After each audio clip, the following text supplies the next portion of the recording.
2월 표현은 소망입니다. 소망은요, 무언가를 바라고 기대하는 것을 말합니다.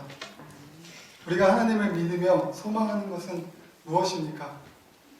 그것이 이루어지셨나요? 바라고 기대한다는 표현은 아직 이루어지지 않았기 때문에 바라고 기대한다는 것입니다.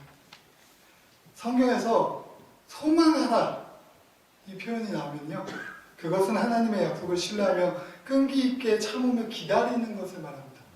기다림이에요. 기다림. 소망, 기다린다. 그런 면에서 욥의 그 고난은 성경의 욥이 성경의 의인 중에 소망이 무엇인지를 가장 잘 보여주는 그런 사람입니다. 극렬한 시험 중에 처한 사람들은 자신의 소망이 완전히 사라졌다고 생각할 수 있을 겁니다. 사면으로 나를 헐으시니 나는 죽었구나. 내 희망을 나무 뽑듯 뽑으시고. 욥기 19장 10절의 말씀입니다. 나무가 뽑히면 죽어요. 욥은 자신의 소망도 이렇게 뿌리째 뽑혔다고 말하고 있습니다. 얼마나 고통이 심했으면 욥이 하나님께서 직접 욥과 같이 온전하고 정직하여 나를 경외하며 악에서 떠난 자는 세상에 없다고 하셨을 정도의 사람인데 그런 욥조차 소망을 잃어버렸겠습니까? 그러나 우리는 욥의 결말을 알고 있습니다. 그는 이 땅의 소망은 버릴지언정 하늘의 소망은 끝까지 버리지 않았습니다. 이 모든 일에 욥이 범죄하지 아니하고 하나님을 향하여 원망하지 아니하니라. 하나님께서 나중에 그를 축복하셔서 그의 모든 고통을 거두어 주시고 손해를 복구해 주시고 그의 소유가 오히려 이전보다 더 많아진 것은 소망의 덤의 1+1에 불과한 겁니다. 그러므로 우리도 세상 소망이 다 사라진다고 할지라도 욥의 길을 따라가 바랄 수 없는 중에 바라고 기대할 수 없는 중에 기대하는 그런 소망을 마음에 품어야 할 것입니다. 아멘. 이러한 소망에 대해 깊이 이해하면요, 우리는 욥기에 나오는 욥과 욥의 친구들의 논쟁의 핵심을 알아야 합니다. 그것을 요약하면 의외로 간단해요. 너는 지금 고통받고 있어. 고통은 죄 때문이야. 죄는 용서받아야 돼. 그러니까 회개해라. 욥의 경우는 그가 의인이었기 때문에 억울했습니다. 큰 죄는 물론 작은 죄도 짓지 않으려고 노력한 정말 의인 중에 의인이었다니까요, 이 욥이. 그는 아마도 속으로 내가 무슨 죽을 죄를 지었나? 내가 백보양보해서 내가 죄를 지었다 치자. 이 죄가 내 인생을 이렇게 망칠 정도로 큰 죄인가? 라고 생각했을 것입니다. 그래서 세 친구들의 모든 말에도 욥은 자기가 의인이라고 끝까지 의인이라고 항변했습니다. 욥기의 끝부분에 드디어 하나님이 나타나셔서요 묻습니다. 내가 천지를 창조할 때 네가 어디 있었느냐? 물의 근원을 만들었는데 그것을 네가 아느냐? 해와 달과 별의 조화를 네가 아느냐? 욥이 질문한 것에 대한 즉각적인 응답은 아니었어요. 마치 동문서답과 같은 하나님의 질문이었는데 욥은 그때서야 망치로 머리를 얻어맞은 것처럼 자기의 죄를 깨달았습니다. 그것은 평생 하나님을 위해 산다고 했지만 하나님을 떼어놓고도 자기가 스스로 의롭다고 생각한 죄였습니다. 이만큼 열심히 살았고 이만큼 헌신했고 이만큼 노력했고 이만큼 고생했으니 이것이 나의 공로라고 생각한 것입니다. 내가 살아 숨 쉴 수 있는 이유는 창조주 하나님이 나를 조성했기 때문인데 하나님은 해산의 고통으로 나를 낳으셨는데 어떻게 내 공로에서 하나님을 또 빼버린단 말입니까? 마치 자식이 성공했어요. 출세했어요. 그런데 성공한 다음에는 자기를 키워준 부모를 버리는 것과 무엇이 다릅니까? 이렇게 욥은 자기의 죄를 깨닫고 욥기 42장에 와서 철저하게 회개를 합니다. 이와 같이 성경의 소망은요, 고통 가운데에서도 하나님의 계획을 의심하지 않고 끈기 있게 참으며 기다리는 것을 말합니다.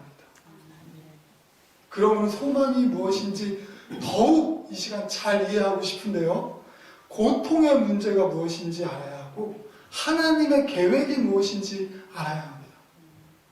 우리를 향하신 하나님의 계획부터 먼저 말씀드리면요. 하나님은 우리에게 세 가지 소망을 주셨습니다. 그것은 기독교 2000년 역사를 통해서 압축되어 사도신경을 통해 그 말미에 전해 내려오고 있습니다. 그리스도인의 소망은요, 죄를 용서받는 것입니다. 용서의 소망, 몸의 부활을 믿는 것입니다. 부활의 소망, 영생을 믿는 것입니다. 영생의 소망입니다. 용서의 소망, 부활의 소망, 영생의 소망, 그리스도인의 3대 소망입니다. 오늘은 이 중에서 용서의 소망에 대하여 살펴보겠습니다. 용서의 소망은 우리가 해결하고 싶지만 우리 힘으로 해결할 수 없는 우리 죄를 그럼에도 불구하고 주께서 용서해 주시리라는 소망입니다. 우리 성도님들 누군가를 용서해 본 적이 있으신지요? 용서할 때 쉬우시던가요? 용서에는 반드시 고통이 따릅니다. 어떤 사람이 믿었던 친구에게 사기를 당해 크게 상심하였습니다. 이 분이 예수를 믿는 분이시라 교회에서 어떤 집사님이 그에게 찾아가 그래도 네가 예수님을 믿으니까 네가 참아야지 라고 말씀하셨어요. 근데 용서가 어디 그렇게 쉽게 되나요? 그 돈이 어떤 돈인데요? 손해는 물론이고 친구의 배신 때문에 이 성도님은 불면증에 걸리고 대인기피증에 걸리고 매사가 심각한 마음의 고통에 시달렸습니다. 우리가 만약 이런 상황이라면 우리는 어떻게 해야 할까요? 지난주에 제가 그 CBS 기독교 방송을 보니까 청파교회 김기석 목사님께서 용서에 대해 말씀하신 것이 감동이 되어 요약하여 제가 적어두었습니다. 용서함을 강요해서는 안 된다.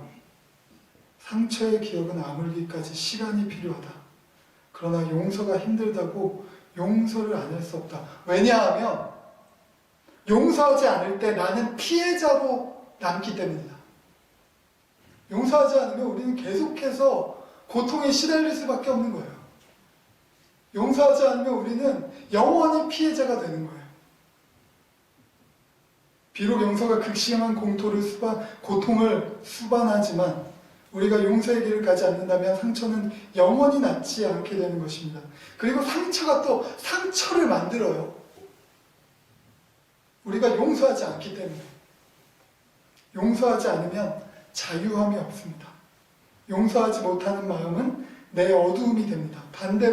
그러면 반대로 생각해 보면요. 용서를 하면 모든 게 다 해결되는 거예요. 용서하면 비록 내 마음은 상처로 갈라지지만 그 갈라진 틈 사이로 빛이 들어오는 거예요. 할렐루야. 고통의 문제는 고통 그 자체에 있는 것이 아니라 고통의 제공자에 대한 원망의 문제가 있는 것입니다. 사람은 고통을 받을 만한 잘못을 했으면 내가 잘못을 했으면 그 잘못에 합당한 벌을 받는 걸 합당하게 생각해요. 당연하게 고통을 감수할 수가 있습니다. 그러나 사람은 자기가 고통을 받을 만한 아무런 이유가 없는데 고통을 받으면 그 고통의 제공자를 찾습니다. 책임을 묻는 거예요. 욥은 고난을 만나 하나님 왜 나에게 이런 고통을 주시는가 하고 생각합니다. 어떤 사람은 내가 그 친구를 믿었는데 그 친구는 왜 나를 배신하는가 라고 생각할지 모릅니다. 범죄의 피해자는 나는 아무 잘못도 없는데 왜 가해자는 나에게 피해를 입혔는가 라고 생각합니다. 그리고는 내가 받은 이 고통은 내가 받아야 할 것이 아니다. 불합리하다. 부당해요, 하나님. 그렇게 기도를 하기 쉽습니다. 내가 받는 이 고통은 내 것이 아닌데 원래 네 것인데 그러므로 내가 받는 고통보다 가해자인 너는 더 고통받아야 한다라는 데까지 생각이 미칩니다. 이렇게 해서 사람의 마음에 증오가 싹이 틉니다. 만약 내가 나의 고통을 무릅쓰고 보통의 제공자를 용서한다면 그거는 정말 엄청난 아량이죠. 인류 역사상 지금까지도 존경받는 위인들이나 노벨 평화상 수상자들은 하나같이 고통을 참고 용서할 줄 아는 사람들이었습니다. 오늘 본문의 베드로도요, 이와 같이 한 번이라도 용서한다는 것은 말할 수 없이 대단한 일로 생각했던 것 같습니다. 예수님, 형제가 내게 죄를 범하면 몇 번이나 용서해 줄까요? 7번까지 할까요?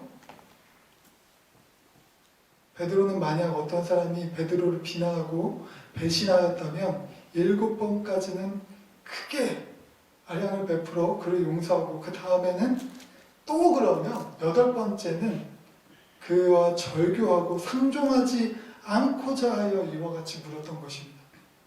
그러나 예수님의 대단은 대단히 파격적이었어요. 7번뿐 아니라 7번을 70번까지 7 곱하기 70, 490번을 거의 무한대로 용서하라는 명령이었습니다. 사실 베드로는 이미 예수께서 주기도문을 가르쳐 주시면서 용서에 대해서 배웠습니다.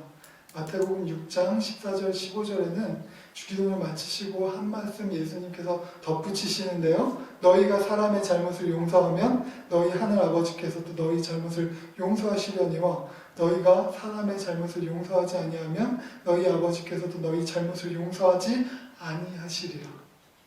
그렇게 가르치셨습니다. 그런데 베드로가 아무리 생각해도 용서하는 것은 손해예요. 어려운 일이었어요.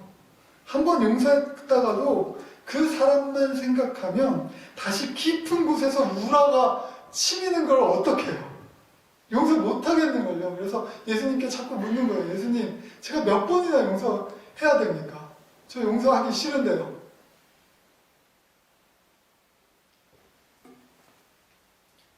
어떤 사람이 어렸을 때 엄마, 아빠가 버려서 고아가 되었습니다.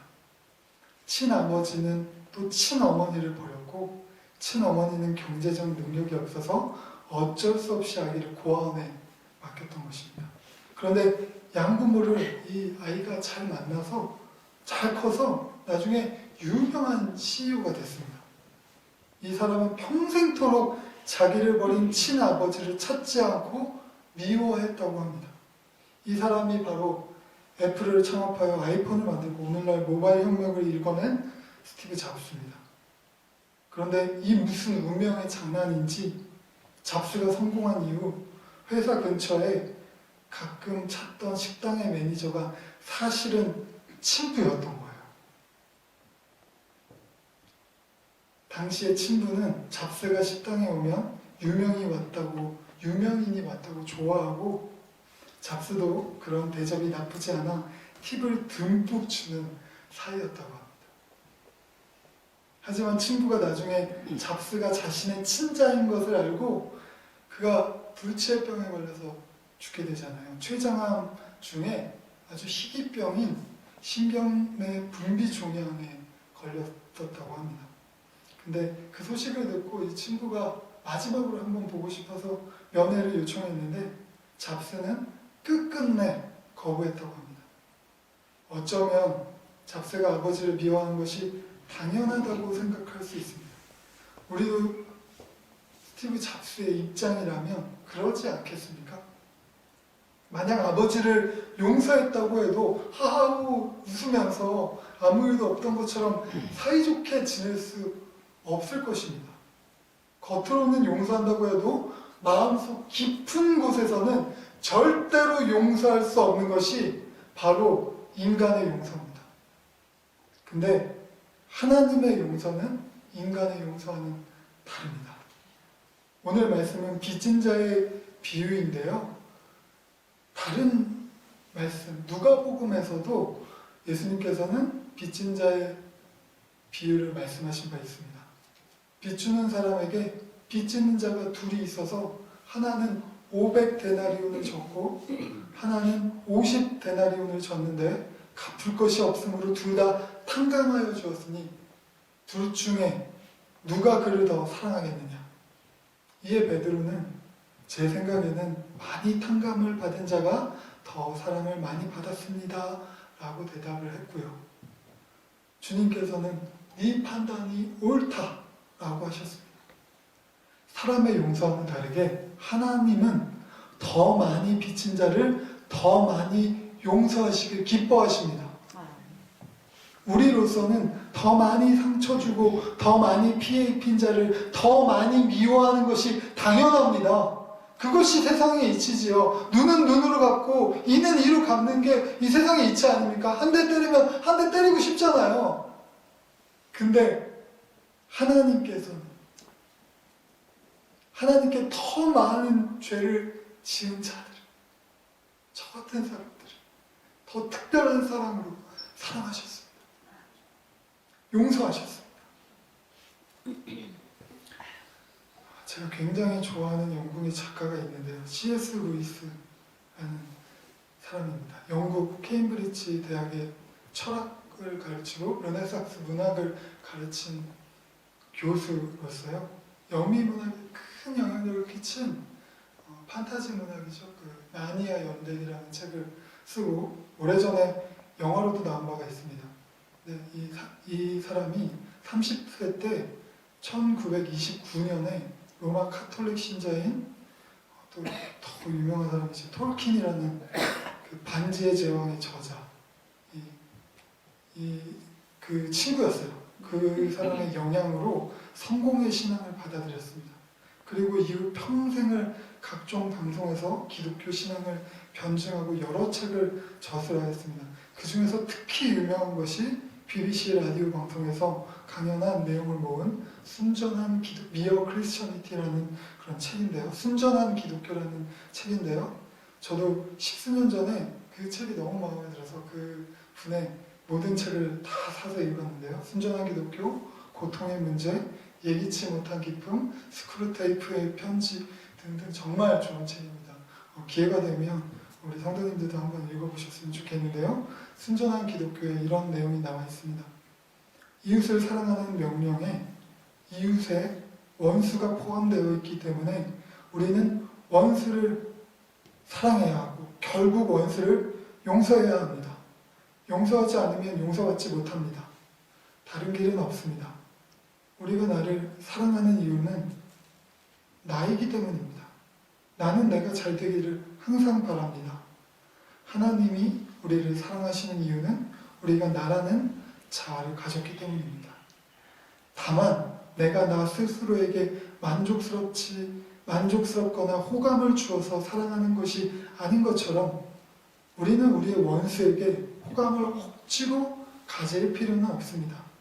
우리가 진정한 용서를 하기 위해 필요한 것은 미워하는 마음이 생길 때마다 그것을 쳐내고 내가 나를 사랑하듯 그가 잘 되기를 바라는 마음을 갖는 것입니다. 용서는요, 그가 나처럼 잘 되기를 바라는 마음. 하나님이 원하시는 용서는요, 그가 나처럼 잘 되기를 바라는 마음을 갖는 것입니다. 그런데 우리가 이런 용서를 못하니까 마지막 경고처럼 오늘 비유로 베드로에게 예수님께서 말씀하신 것이에요. 1만 달란트 빚진 자. 어느 나라에 1만 달란트 빚진 자가 있었는데 너무 유명하죠. 임금은 갚을 것이 그에게 없어 그를 불쌍히 여겨 빚을 탕감해 주었습니다. 근데 탕감받고 가는 길에 이 사람이 자기에게 조금 빚진 사람, 100데나리온 빚진 사람을 만났죠. 근데 그의 목덜미를 붙잡고 협박했습니다. 내 돈을 내라. 내 돈을 내놓으라.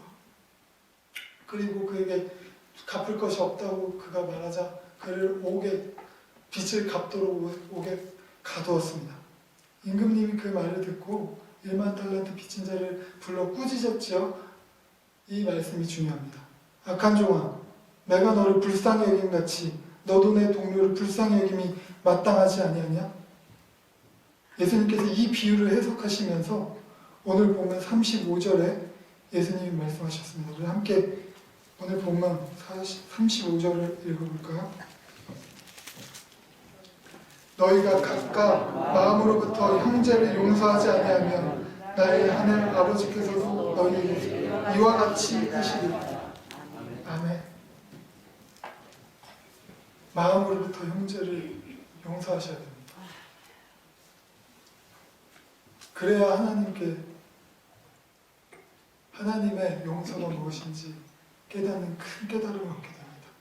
주기도문은 우리가 우리에게 잘못한 사람을 용서해 준 것 같이 우리 죄를 용서해 주시고 라고 되어 있습니다. 이것은 우리가 우리에게 잘못한 사람을 용서하면 하나님께서 그 대가로 우리를 용서하신다는 의미가 아닙니다. 우리가 누군가를 진심으로 용서할 때 그 고통의 터널을 굉장히 괴롭지만 지나면 비로소 하나님의 용서가 얼마나 큰 것인지 깨닫게 된다는 의미입니다. 하나님의 용서는 크십니다. 동이 서에서 먼 것과 같이 우리 죄가를 우리에게서 멀리 옮기셨으며 시편 103편 12절 말씀입니다.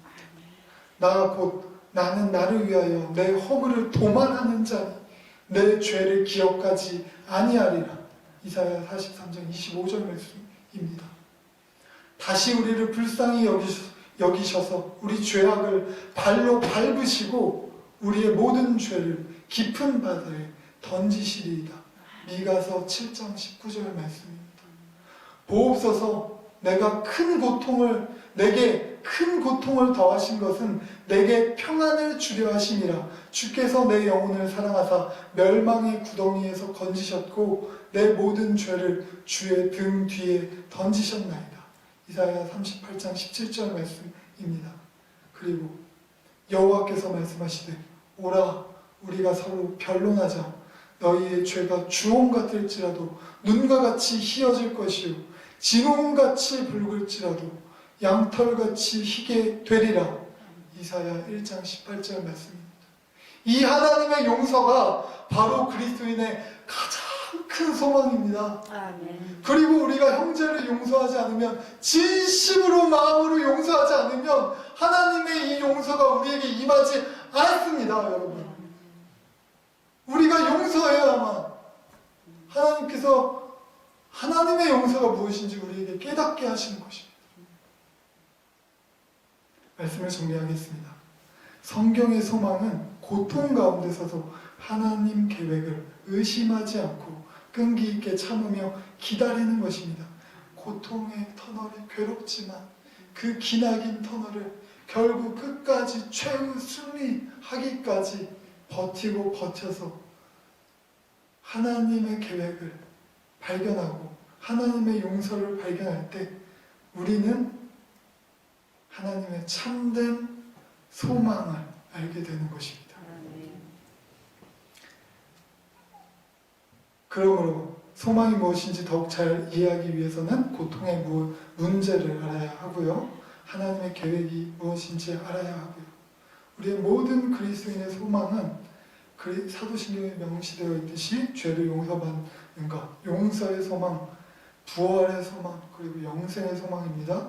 용서의 소망은 고통의 터널을 지날 때 하나님의 용서가 얼마나 크신 것인지를 깨달으며 내 죄가 크면 클수록 하나님의 죄사함의 은혜가 더욱 크다는 것을 체험하는 것입니다. 그러므로 반드시 용서하시리라는 하나님의 말씀을 신뢰하며 끈기 있게 참으며 소망하는 모든 성도님들이 되시기를 간절히 바랍니다.